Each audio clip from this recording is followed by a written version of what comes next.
어제 정치권에 심각한 사건이 발생했습니다.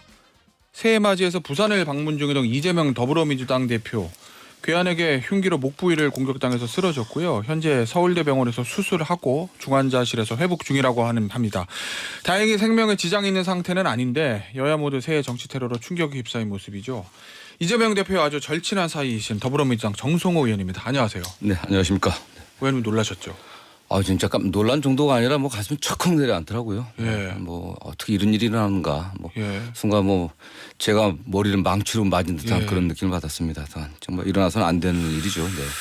지금 혹시 병실에 가보셨어요? 저는 가지는 않았습니다. 예. 어제 사고 좀 지나서 이재명 대표 그 배우자분하고 좀 통화도 했었고요. 예. 또 저녁엔 또 저희 아내가 또 통화도 했었는데. 예. 그게 어쨌든 위험한 그런 상황은 좀 아닌 것 같고 지나간 것 같고 수술도 잘 됐다고 하니까 네. 또 지켜봐야죠. 네. 그러니까 다행히 당연히 네네. 생명에 지장 있는 상태는 아니고 네네. 지금 회복 중이라는 거죠. 네. 수술은 잘 끝났고. 예, 예, 네. 아유 불행 중 다행으로 이제 네. 경동맥이 아니라 네. 경정맥이어서 예, 예, 네. 그나마 불행 중 다행이라는 생각이 드는데 김혜경 여사 통화해 보셨다고요? 네네. 어떠시던가요, 김혜경 여사는? 많이 놀라셨을 것 같은데. 놀랐는데 역시 목소리는 좀 의연하더라고요. 예. 굉장히 강한 분이기 때문에 예. 그냥 위로해주고 차분히 기다려보자 그랬습니다. 네. 예. 지금 당내 분위기는 어때요, 의원님? 분위기가 어떻겠습니까? 지금 예. 굉장히 심란하고 어선하죠. 그렇죠. 정치권 전체가. 특히 총선이 얼마 남지 않지 않습니까? 그런 상황에서 각 지역에 선거 운동하던 예비 후보자라든가 또 이런 분들 같은 경우 굉장히 당황하고 있고 어쨌든 대표가 이런 테러를 당한 상황이기 때문에 좀 지나친 선거 운동 좀 자제하고 예. 좀 우리가 지켜보자 이런 분위기가 좀 있습니다. 예. 네. 그런데 이제 부산에서 피습을 당하시고 네네. 이재명 대표가 이제 부산대병원에서 응급처치하고 이제 서울대병원으로 옮기셨는데 네네. 혹시 서울대병원까지 이송을 해서 수술을 받게 된 이유는 좀 알고 계신가요? 잘 모르겠습니다. 그거 관련해 갖고 예. 왜 부산대병원 응급센터도 상당히 실력 있는 예. 곳으로 이렇게 평가가 되고 있는데 예. 왜 굳이 시간 들여가 서울까지 왔냐 이런 거에 대한 또 여러 가지 의견들이 있는 것 같아요. 저는 그 가족들도 그렇고 또 참모들도 그렇고 또 병원의 의사분들하고 의논해 갖고 이렇게 결정한 거지. 그렇겠죠. 어쨌든 또 서울에서 또 활동 앞으로 계속 하셔야 되고 또 회복이 되면은 또 당무도 봐야 되니까 예. 복합적으로 결정한 게 아닌가 하는 생각을 하고 있습니다. 그 당시 바로 거기서 수술 안 한다고 해서 생명에 직접적인 위험이 있는 그런 상황은 아니었기 때문에. 부산대 의료진이 충분히 판단했을 테니까요. 네네. 예. 그 의료진하고 의논해서 그렇게 한 걸로 예. 알고 있습니다. 네. 혹시 좀 이런 질문이긴 한데 이재명 대표가 언제쯤 복귀할 거다라는 예상은 좀 할 아직 수 있을까요? 모르겠습니다. 또 의료진에서 특별히 다른 말씀이 없기 때문에 중환자실에서 회복 중이다라는 거 외에는 현재까지 나온 건 없는 것 같습니다. 네. 아유, 근데 이 수술 부위가 다 아물고 네. 상처가 났더라도 심리적인 충격, 가슴의 상처 이런 거는 굉장할 것 같아요, 이재명 대표도. 저는 우리 사회가 왜 이런 상황까지 왔는지 참 예. 걱정이 많이 들었습니다. 어쨌든 이 대표도 굉장히 강한 그 멘탈을 갖고 있는 분이긴 예. 하지만 정말 이런 상황에 대해서 굉장히 본인도 놀랐겠죠. 충격을 받지 않았겠나는 생각을 하고 있습니다. 예. 정치 오래 하셨잖아요, 네네. 의원님. 네. 이게 사실은 피습을 당한 이재명 대표, 그다음에 민주당뿐만 아니라 국민의힘도 그렇고 용산 대통령실도 그렇고 정치권에 있는 사람들 다 굉장히 놀랐을 건데 네네. 이런 일들은 왜 벌어진다고 보세요? 모르겠습니다. 이게 어쨌든 민주주의가 무너지는 그 과정에서 가장 결정적인 징후라고 하는 것이 상대방에 대한 어떤 관용의 정신이 실종되는 거, 예. 상대방을 악마화하고 또 적으로 규정하는 거, 그런 것들이 지지자들 또는 국민들을 양극단으로 몰아넣고 예. 거기서 어떤 극단적인 행동을 하게 만든다. 그런 얘기들이 있는데 저는 어떤 정치권의 책임이 크다고 생각합니다. 물론 이 사건 테러 행위를 한 그 사람 자체의 문제가 있겠지만은 그렇죠. 문제가 있겠지만 우리 정치권이 너무 정치를 양극화시키고 있지 않는가. 그리고 상대 정당에 대한 또 자기와 견해를 달리하는 사람들을 갖다가 예. 악마화하는데 너무 정치인들이 앞장서는 게 아닌가 하는 그런 걱정들을 많이 해봅니다. 사실. 예, 오히려 정치인들이 그 양극당 진영 정치를 이용하고 있다. 네네. 이게 서로 다른 거지. 예. 견해의 차이가 있는 것이 그렇죠. 상대방이 잘못된 거고 예. 그런 건 아니지 않습니까? 그게. 예. 자, 그런데 일부 의견이긴 하지만 이경선 민주당 부대변인이 SNS에 글을 올려서 대통령의 카르텔 이념을 운운하며 국민 분열을 극대화하니 이런 일이 벌어지는 것 아니냐 뭐 이렇게 글을 올렸는데 뭐 개인의 의견이는 지금 이런 단계에서 뭐 그러니까 우리 모두의 책임이지 이게 어쨌든 뭐 대통령의 책임이다 또는 뭐 여당이나 또는 대통령께서 너무 야당을 갖다 적대시하고 하는 그런 결과다라고 하는 그런 주장은 지금 뭐 적절치 않은 것 같습니다. 이 상황에서 뭐 어떠한 음모가 있다, 배후가 있다, 뭐 이런 것들은 부적절한 것이죠. 정말 우리 정치권 전체가 우리들의 행태가 뭐가 문제가 있었는지 국민들에게 어떤 나쁜 영향을 미쳤는지 반성해 봐야죠. 일각에서는 경호 문제 얘기들 좀 하더라고요. 그건 저는 늘 걱정이 됐었습니다. 이재명 대표가 늘 굉장히 뭐 대중적인 분이고 국민들과 직접 만나 소통을 굉장히 좋아하는 분이기 때문에 뭐 어떤 상황에서 어떤 우리 지지자들 또는 국민들이 다가와도 그걸 뭐 절대 막지 않는 스타일이거든요. 그렇죠. 그 경선 과정에서도 보면 옆에서 참모들이나 또는 경호하는 분들이 막으면 그렇지 못하게 많이 했었거든요. 다만 주변에서 뭐 그 경찰도 있고 그랬을 텐데 되게 이제 근접 경호가 좀 필요한 게 아닌가라는 생각을 합니다. 왜냐하고 하면 조금 전에 말씀드린 것처럼 너무 국민들이 양극단으로 가 있기 때문에 그런 분들이 이제는 좀 뭐 어떤 극단적인 행동을 할 가능성이 더 높아져 가고 있는 것 같아요. 예전에 비해서요. 좀 그래서 근접 경호가 좀 필요한 게 아닌가 하는 생각을 합니다. 아무래도 그러면 이제 이재명 대표가 퇴원하고 당무에 이제 복귀하면 민주당 차원에서 경찰의 뭐 경호 인력 배치를 늘려달라고 한다든지 근접 경호를 요청하다든지 그렇게 좀 경호를 강화할 계획 같은 거 좀 가지고 계신가요? 아직까지는 뭐 구체적인 내용은 잘 모르겠고요. 다만 그럴 필요성이 있지 않겠습니까? 다만 뭐 경찰에서도 자체적으로 알아서 그 뭐 여야의 주요 정치인들에 대한 어떤 경호를 좀 높이지 않겠는가라는 생각을 하고 있고요. 당에서도 수행 비서들의 어떤 경각심을 좀 높여갖고 잘 하도록 그런 조치가 있겠죠. 오늘 긴급 의총 열린다면서요.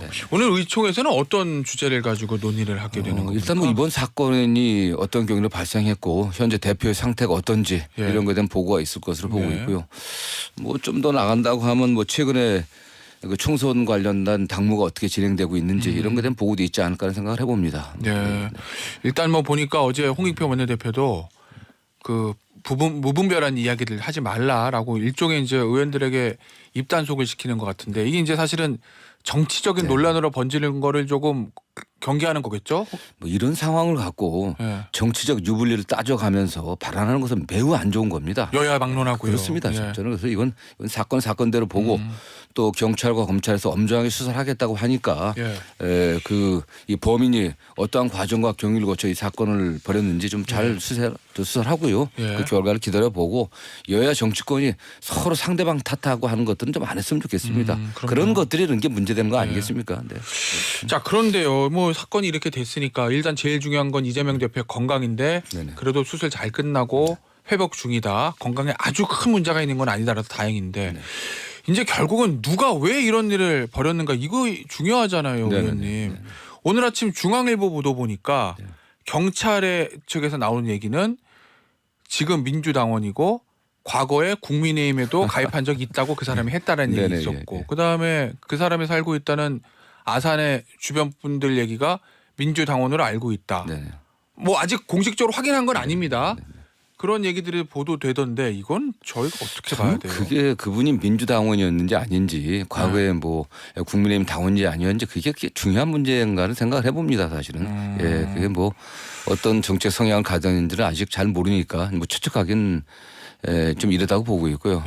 다음 본인이 이런 어떤 그 범죄를 저지르게 된 그런 과정들 또 경위들이 있을 거 아니겠습니까? 그거에 대해서는 뭐 여러 가지 수사를 해봐야겠죠. 이분이 뭐 휴대폰 검색 포렌식도 해야 될 것이고 어떤 분들과 통화를 했는지 또는 다른 공모가 있었는지 또 공범들 혹시 있었는지 면밀하게 조사해야 될 문제고 다만 어떤 이런 국민들 이런 개인적 선택을 하게 된 거에 대한 정치적인 사회적 책임이 있는지 없는지 그런 고민들을 우리가 정치권이 해봐야 될 거라고 생각합니다.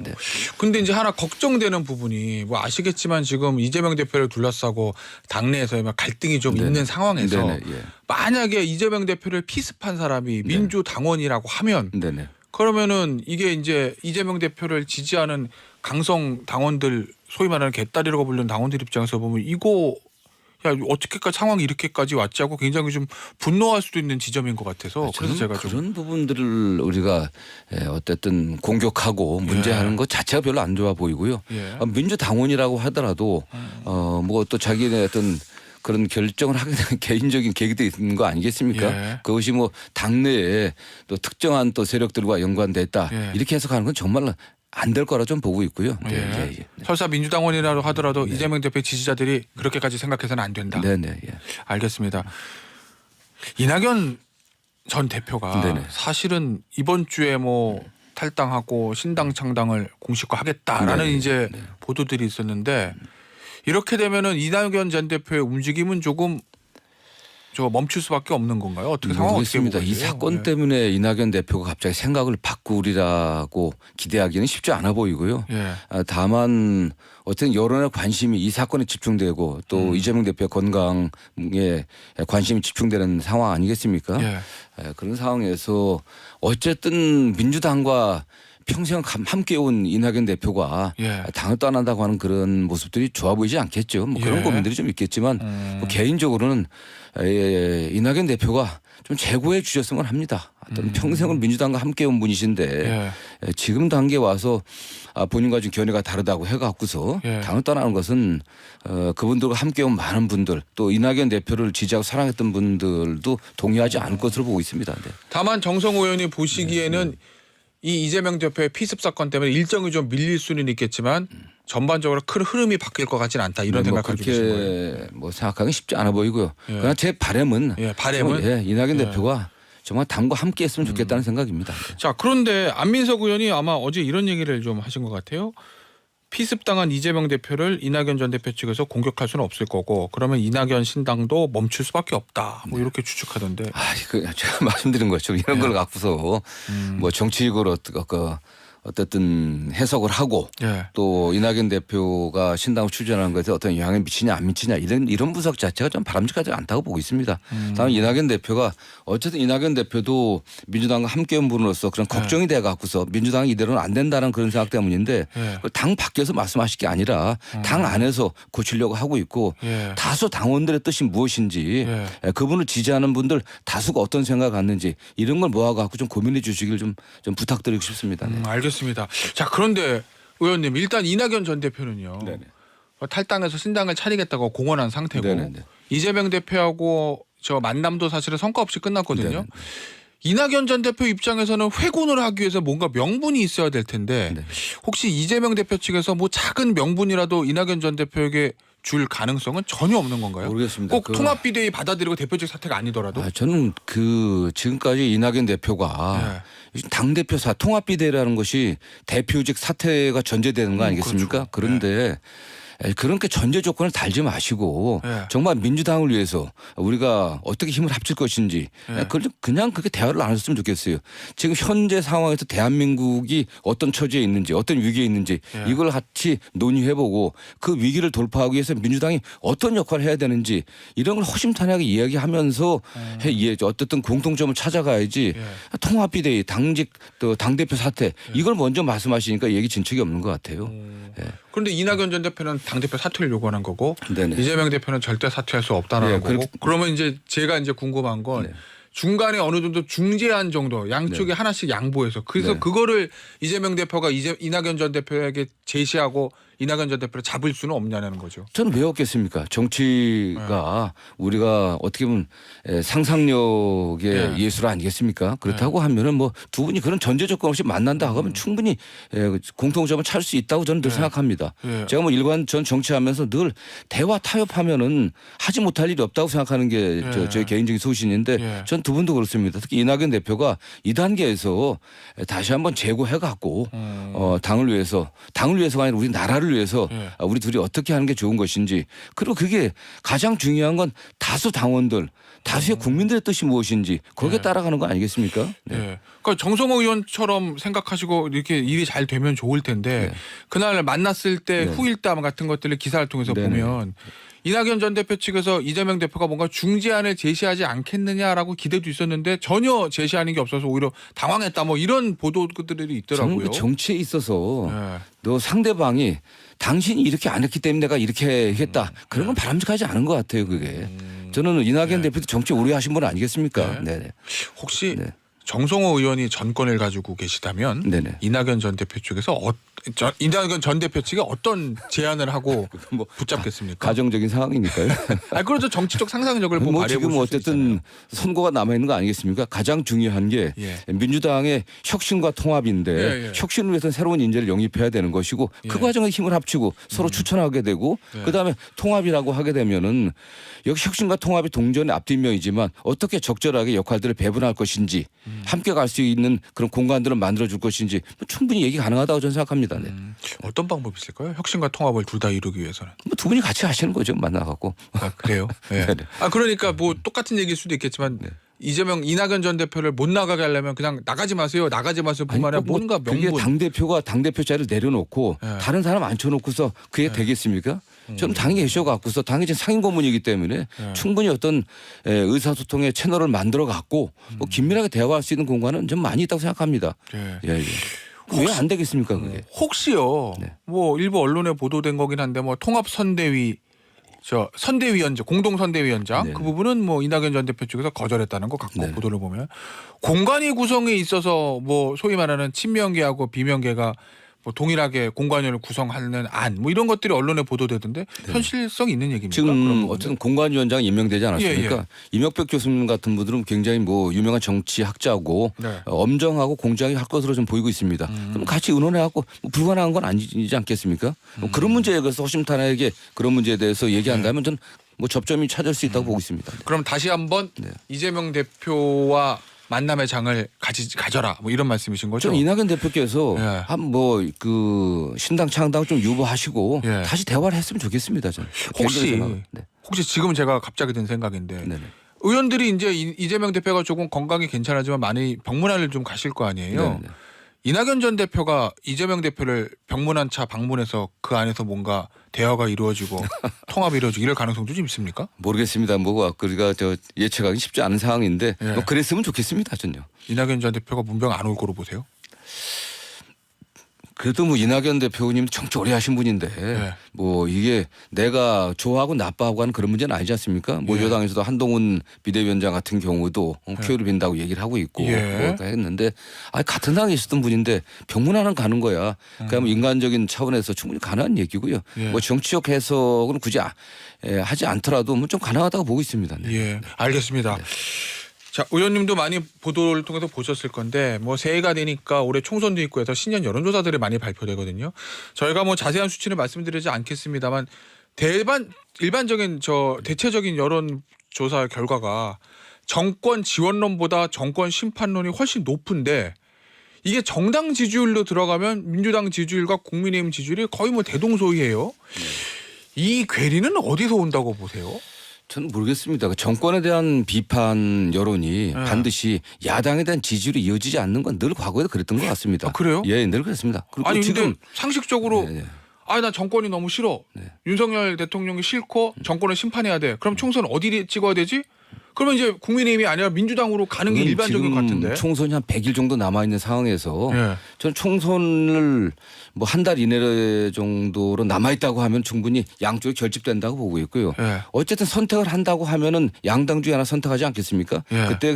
그때 판단돼야 될 문제고 지금은 어쨌든 뭐 야당에게 여당에 대해 비판적이라고 해서 반드시 야당 지지하지 않는 건 과거에 늘 그래 왔습니다. 예. 지금 뭐 정권 초반인데도 야당 지지율이 30에서 40% 사이에서 왔다 갔다 하고 하는 것은 과거에 어느 때보다 높은 전 지지율이라고 생각하고 있습니다. 예. 저는 뭐 이재명 대표가 당의 중심을 잡고 있기 때문에 그런 정도 지지율이 유지된다고 생각하고 있고요. 민주당이 좀 더 대한정당으로서의 모습들 또 그다음에 기득권을 좀 내려놓고 새로운 유능한 인재들 영입하면서 또 당 내부 좀 통합을 좀 해낸다고 하면 지지율이 올라올 것으로 보고 있습니다. 그러면 의원님 이 정권 심판론이 훨씬 높은 여론조사하고 국민의힘과 정당 지지율이 비슷한 여론조사하고 어느 걸 더 중요하게 보십니까? 지금 별 의미가 있다고 생각하지 않습니다. 그래요? 예, 예. 네. 예, 지금 알겠습니다. 양당이 어떻게 하느냐에 달려 있다고 보고 있습니다. 알겠습니다. 자, 마지막 질문 될 것 같은데요. 이 김건희 여사 특검법에 대해서 아직 대통령이 거부권을 네네. 행사를 하진 않았는데 네네. 행사할 것이 거의 뭐 좀 확실시 되는 네네. 상황이라고 언론 보도는 그렇게 나오고 있습니다. 만약에 대통령이 거부권 행사하면 혹시 권한쟁의 심판 하십니까? 전 모르겠습니다. 대통령이 거부권을 너무 좀 남발하고 있는 것 같아요. 예. 이게 뭐 법률가신가 잘 아시겠지만 거부권 행사에 해당하는 사유 이게 이 어떤 때 이의를 해야 되냐 되게 명백한 뭐 위헌이라든가 또는 뭐 국익을 갖다가 해친다든가 여러 가지 사유가 있어야 되는데 그런 거 없는 사안입니다. 이거 같은 경우는 또 예산을 집행할 수 없다든가 예. 이런 사안인데 자기 배우자의 문제이기 때문에 거부한다고 하는 것은 전 안 된다고 보고 있고요. 예. 근데 그렇다고 해서 대통령의 고유 권한인 거부권의 문제를 갖다가 권한쟁의 심판 물론 낼 수는 있겠지만 예. 그것이 적절한지는 좀 더 고민을 해봐야 될 것으로 보고 있습니다. 네. 알겠습니다. 아니 예전에 저 홍익표 원내대표가 인터뷰를 했을 때 홍익표 원내대표가 검토할 수도 있다라는 취지의 얘기를 뭐 검토를 할 수 있고 예. 헌법재판소에다가 제출할 수 있겠지만은 과연 그게 뭐 적절한지는 좀 더 고민을 해봐야 될 것으로 보고 있습니다. 그러나 대통령이 예. 배우자 문제 관련해서는 예. 저는 거부권 행사해서는 안 된다고 보고 있습니다. 네. 알겠습니다. 정성호 의원 개인 의견으로는 거부권 행사도 적절하지 않고 거기에 대한 권한쟁의 심판도 적절해 보이진 않는다. 그런 입장이시라는 거죠. 알겠습니다. 오늘 인터뷰는 여기서 마무리하도록 하겠습니다. 더불어민주당 정성호 의원이었습니다. 감사합니다. 감사합니다.